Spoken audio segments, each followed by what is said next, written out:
and welcome to another Hayley-Roxanna crafts video.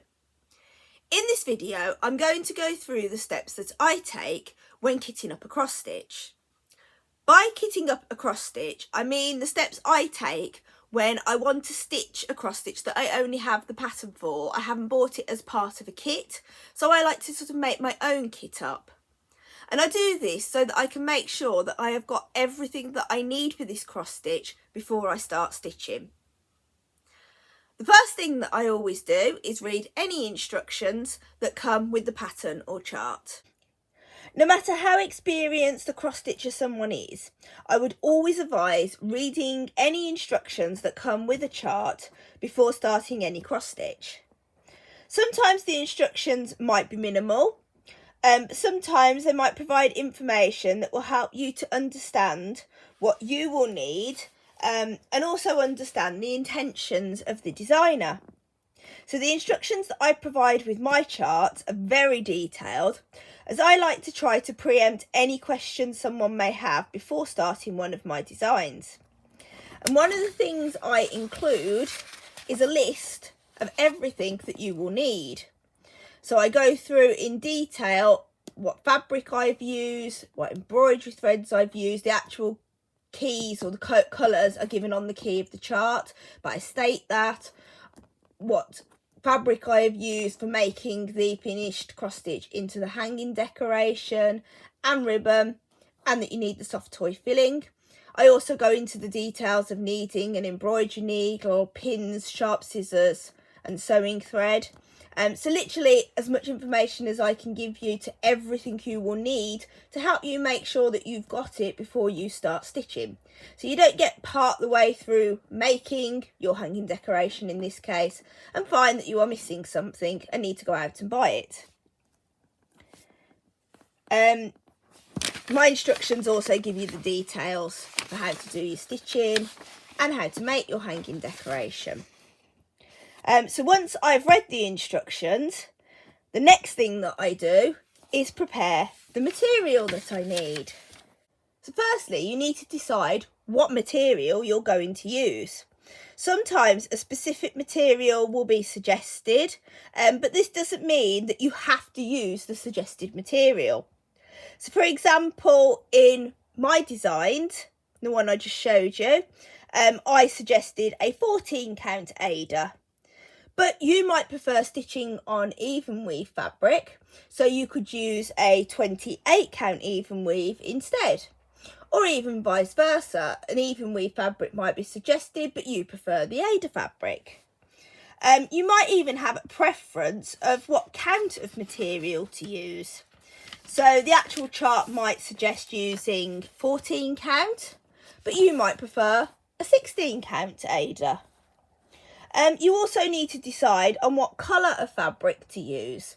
So I've only got white versions of the fabrics out in front of me, but you can get your even weave and your Aida fabrics in a whole variety of colours, and you can even get them printed with patterns on them. So you need to decide if that's something you might want to use. Once you have chosen your fabric, you then need to work out how much of it that you actually need. If you've chosen the fabric that's specified in the instructions, you may find that the instructions will tell you exactly how much you need. So for my hanging decorations, I do specify the 14 count, and I do actually state the size of what you need, both in centimetres and inches, and even by number of squares.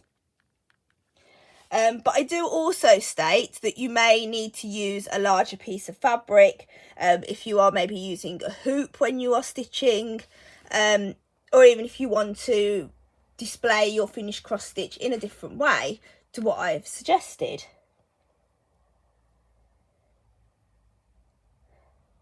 I would also advise starting with a larger piece than stated if you are worried about fraying, as it's easier to cut your fabric down after you finish stitching your design than it is to try and make it larger if you find it's frayed too much and your design's ended up a bit too close to the edge.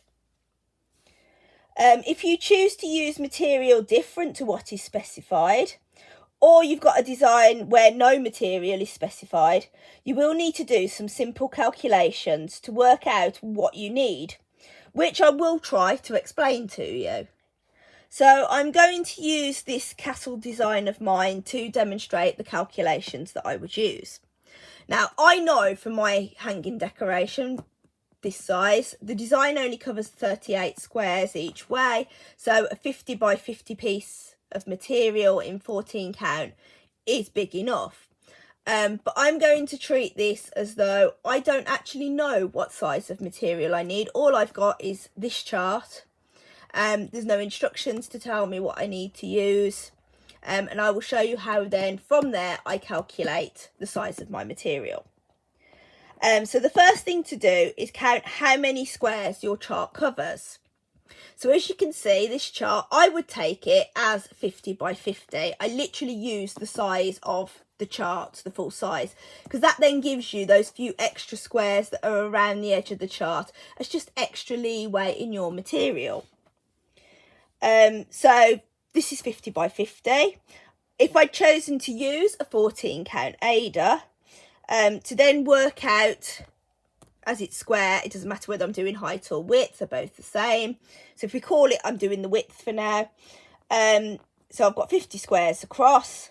There are 14 squares per inch of fabric in a 14 count Ada fabric. So I would divide the 50 by 14, which means that the actual design would cover just over 3.5 inches of material. So for ease, I would just round this up to 3 3/4 inches. I usually work in inches for calculating material size, as the counts of material per inch. So it does just make things that little bit easier. Okay, so the design covers 3 3/4 inches of material. But you will want to add some space around the edge of your design. And how much space you want to add is partly down to personal preference, partly down to what you are doing with the finished cross stitch. So if it's a small piece, you might get away with just adding 1 or 2 extra inches onto the sides. But generally I would say that you need at least 2 inches around the design on all sides. So for this, for the actual width, you would need to add on 4 inches. So you've got 2 inches on the left and 2 inches extra on the right. So you'd add that to the 3 3/4 inches that the design covers. So that would mean you need 7 3/4 inches of material across. And as this design is square, the material would also need to be 7 3/4 inches in height. If the height and the width of a chart are different, you would need to perform the calculations for height and width separately. So say this was 50 squares in height, but it was 70 squares in the width. And if I was using, say, a 16 count Ada, the calculation for the height would be 50 divided by 16, which is just over 3 inches. So I would round to 3 1/4 inches. I always do that rounding because you're better off having that extra bit of fabric than underestimating it. You can cut extra fabric off, you can't add fabric on so easy. So yeah, so that would be 3 1/4 inches in the height. And the width would be 70 divided by 16, which is just under 4.5 inches. So I would round it to 4.5. So the design would cover 3 1/4 inches by 4.5 inches. But then I want to add, say, an extra 3 inches around the design. So I would need to add 6 inches to the height and 6 inches to the width. So this would mean that the material that I would need in 16 count Ada would be 9 1/4 inches by 10.5 inches. It is slightly harder to calculate for even weave, but if working over 2 squares, 28 count would be the same size as 14 count Ada, and 32 count would be the same size as a 16 count Ada. If you would like me to go into more detail over this, just let me know in the comments and I'll try and do a separate video. So once you've calculated the size of material you need, you can then cut that out, stitch the edges or put masking tape round if you want to for preventing fraying, whatever you need. But basically your material is then ready to use. So once your material's sorted, all that's then left to do is to sort out what threads you need.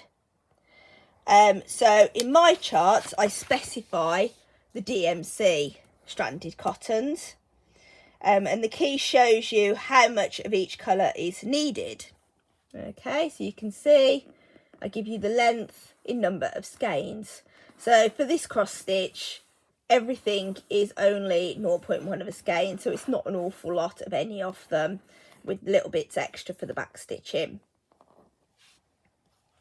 If you have collected threads from previous charts, this amount that you will need will give you an idea of whether you've already got enough to use, or whether you need to purchase extra of some of the colours.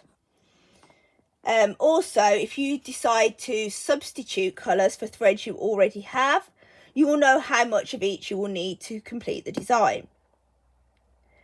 I do find with most charts the estimated amount is plenty for me, but if you find you are always a bit short, you could round up a bit. So say make sure you've got at least half a skein of each of these, just to make sure that you're not going to run out. I then take the threads that I'm going to use for a project out from my collection and put them separate, just so that I don't accidentally use the colours for something else and leave myself short whilst I'm stitching the design, just because that can be a bit annoying. Once you've sorted out what colours you're going to use for your threads, and you've made sure you've got all them, you can then make sure that anything else that you need for this cross stitch, so any backing materials, sewing threads like standard sewing thread, is also sorted, so that you've got it all together ready for making your cross stitch. So now you should be ready to start stitching your chosen chart. There are other ways of kitting up a cross stitch. I've just shared in this video how I do it. So if you've got any tips or advice you would give to somebody kitting up a project, please feel free to share them in the comments below, as I feel it's important for people to get different opinions on how to do things so that they can find what works best for them. One thing I like about kitting up my own projects is that you start to build up a collection of materials and threads, so you can even start new projects without actually having to purchase anything extra. I'll put some links in the description to items that I've used in this video, and if you've got any questions, pop them in the comments and I'll do my best to answer them. Thank you for watching, and I'll see you next time. Bye!